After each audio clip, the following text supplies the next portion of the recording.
Pepsi as bad as Pepsi? Or, you know, whatever. Can we, can't we? And I don't know. I just think that sometimes we really want it spelled out. What's the church's stand on Hershey bars? Or whatever. And the church has intentionally steered clear of taking a stand on every little thing.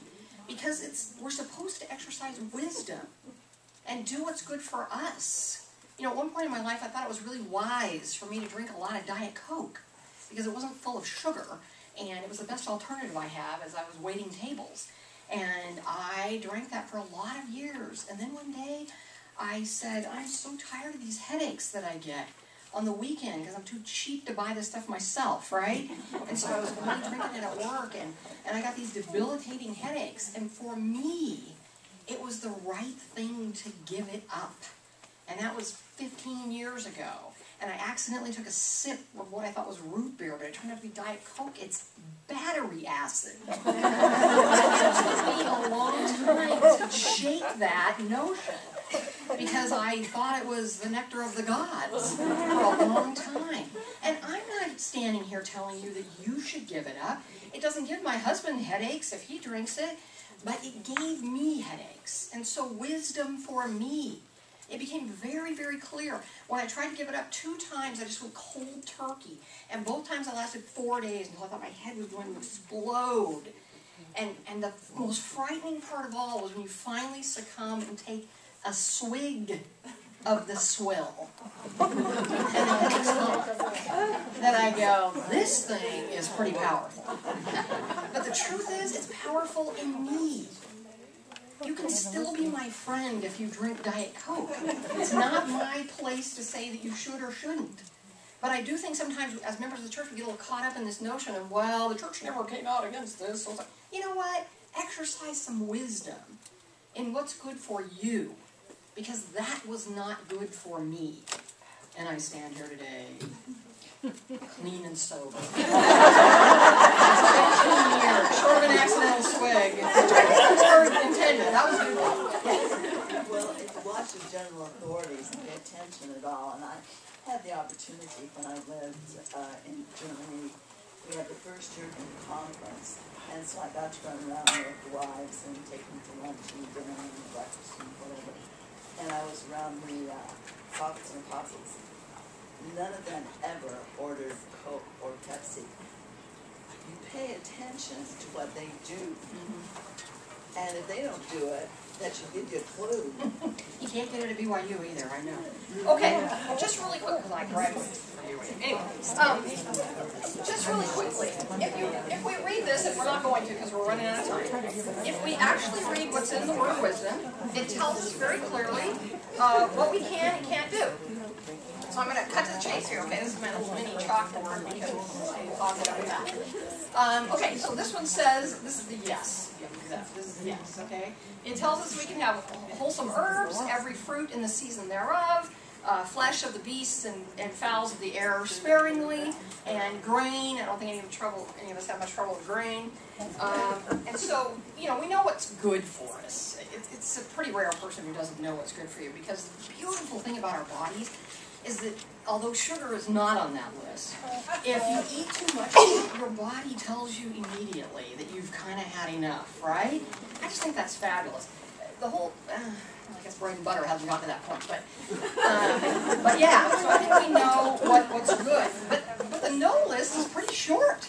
I went through this and wrote it down. It's pretty short. Wine or strong drink, and we know the strong drink is alcohol. And tea and coffee, right? Hot drinks, I guess it's supposed to be.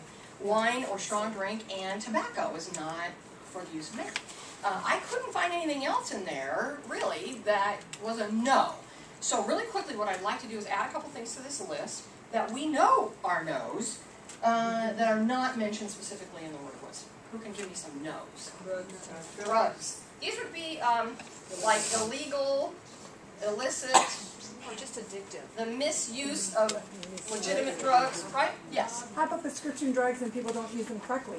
That's right. So I'm going to write drugs misuse, because it could be good, perfectly good drugs that we just misuse. What else? No things. I think it's basically overindulging in even some of the good stuff. So those that we know, I mean, come on, we got to cut it off when we eat over 3,000 calories a day. You had to bring up food, didn't you? Overindulgence. I read a room about food. I just wrote overindulgence.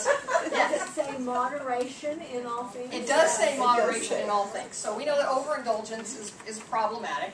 What else is a no? Nobody wants to put Coke or Pepsi in there? Anything that's addictive. If you're addicted to Coke, you should try to figure out a way to not drink it. There you go. Anything that causes addiction, a dependence. Good. And I will tell you that I finally did get off of it by weaning myself. Okay, it took me 2 weeks, and I just weaned down. I was good. None of the explosive headaches. So if you're looking for an answer, try that one. Okay. Anything else on the no list? I would just like to say that Diet Coke would do today what alcohol did a long time ago. Because if I was told I couldn't have absolutely no Diet Coke, I'd probably go. You'd struggle. I'd struggle. Yeah, and I totally, obviously I get that. Yeah, obviously I get that. Yes. Mindy, I had to add, actually I think it was around 1972 when that issue kind of came up. Right. But the suggestion was if it has a harmful substance to you. And no further than that. Okay. So anything that has something that, to your knowledge, is a fact that there's harmful substances. Right. And the truth is, and I guess I'll just be the gutsy one here to say, that certainly there's nothing wrong with sugar. It's the overindulgence, right? So that's why it's really important that we get the overindulgence part of it, no matter what it is. Yes, Lance. Well, I think you've included hot drinks in that first one, but cocoa's a hot drink, but the church has come out and specified coffee and tea. Right.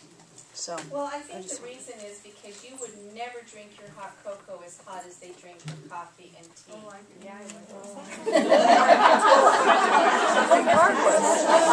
I mean, she got $1 million because McDonald's spilled her hot coffee on her. That's right. I mean, Regardless, the church is specified. Well, and if you can get it down that hot, hats off to you, man. I can't. well, I think it burns too much on the inside of your throat. And let's go back to that our bodies are a temple. Really quick, in the last couple minutes we have, we need to talk about the blessings of this law. I should tell you really quick that I'm probably going to do something like this every time we come, or I teach, because I figure if you zone out on me, you're going to read that about 12 times, and you're still going to take something home with you, and that's what's really important. And so if we think in terms of our bodies as a temple, then, you know, we're going to do a lot of things differently. We could have a whole discussion, not just on the food or drink that we put into our bodies, but, you know, the entertainment, the thoughts, and so forth, all of those things.